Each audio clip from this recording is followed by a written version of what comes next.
ছাত্ৰ ছাত্ৰীসকল এইটো ভিডিঅ'ত তোমালোকৰ অৰণ্য যাত্ৰা এই চেপ্টাৰটোৰ পৰা মোস্ট ইম্পৰ্টেন্ট কোৱেশ্চন কেইটা দেখাই দিম।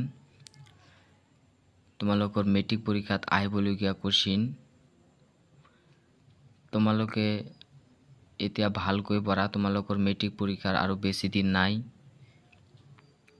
সো সকলে তোমালোকৰ মাক দেউতাকক এটা ভাল ৰেজাল্ট আনি দেখুৱাবলৈ বিচৰা। সো তোমালোকে পড়া। এতিয়া যদি তোমালোকে মোৰ চেনেলত প্ৰথমবাৰৰ বাবে হোৱা চেনেলটো সাবস্ক্ৰাইব কৰিবা। এই অৰণ্য যাত্ৰা এই গদ্য অংশটোৰ কোনে লিখিছিল? অনুৰাধা শৰ্মা পূজাৰী। একটু মনত ৰাখিবা। ফ্ৰী ফায়াৰ পাবজি খেলা বন্ধ কৰা। এতিয়া কেইদিনমানৰ কাৰণে তুমি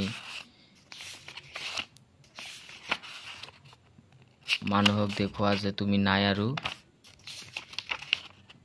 অকল পঢ়িয়ে থাকা। 3 মাহ মান কষ্ট কৰিলে তোমালোকৰ এটা ভাল ৰেজাল্ট আহি যাব। এতিয়া তোমালোকে 79 নং পৃষ্ঠা বাহিৰ কৰি লোৱা। 79 নং পৃষ্ঠাৰ পৰা চাবা খ নং কোৱেশ্চনটো চাবা। খ নং কোৱেশ্চনটো চাবা পল আৰু পাহি কোন শ্ৰেণীত পৰে। তাৰ পিছত 80 নং পৃষ্ঠা বাহিৰ কৰি লোৱা। 80 নং পৃষ্ঠাৰ পৰা চাবা গ নংটো চাবা পলে কোনবোৰ কাম ছোৱালীৰ বুলি পাহি কৈছিল। তাৰ পিছত ঘ নংটো চাবা, এইটো মোস্ট ইম্পৰ্টেন্ট। লৰ্ড কাৰ্জন কোন? অন মাৰ্কৰ কাৰণে বহুত ইম্পৰ্টেন্ট হয়। তাৰ পিছত 2 নংটো চাবা, বহুত ইম্পৰ্টেন্ট। ল'ৰা ছোৱালীৰ কামৰ পাৰ্থক্য দেখি পাহিয়ে মাকক কি কৈছিল? মাকে ইয়াৰ কি বুজনি দিছিল?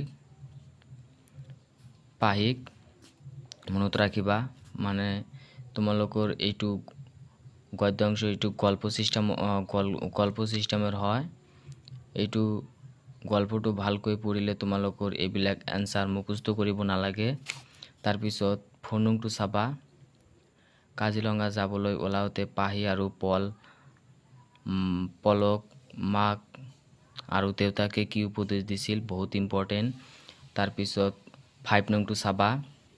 তাৰ পিছত 7 নংটো চাবা, 8 নংটো চাবা আৰু 9 নংটো চাবা। 8 আৰু 9 যদি দিয়ে তোমালোকৰ 2 মাৰ্কসৰ কাৰণে দিব, আৰু যদি তোমালোকৰ 3 নং কোৱেশ্চনটো দিয়ে এইটো 2 মাৰ্কসৰ কাৰণে দিব, আৰু যিবিলাক আছে এইবিলাক 4 মাৰ্কসৰ কাৰণে দিব।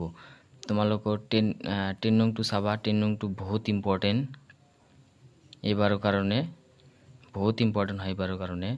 তাৰ পিছত বাক্য ৰচনা ইয়াৰ পৰা চাবা ককাই ভুনি চিঞৰ বাকৰ তিনি বুঢ়ী। এইটো ভিডিঅ'ত যিকেইটা কোৱেশ্চন দেখাই দিলো সেইকেইটাই ভালকৈ পঢ়া। ইয়াৰে ভিতৰত তোমালোকৰ কমন পাবা।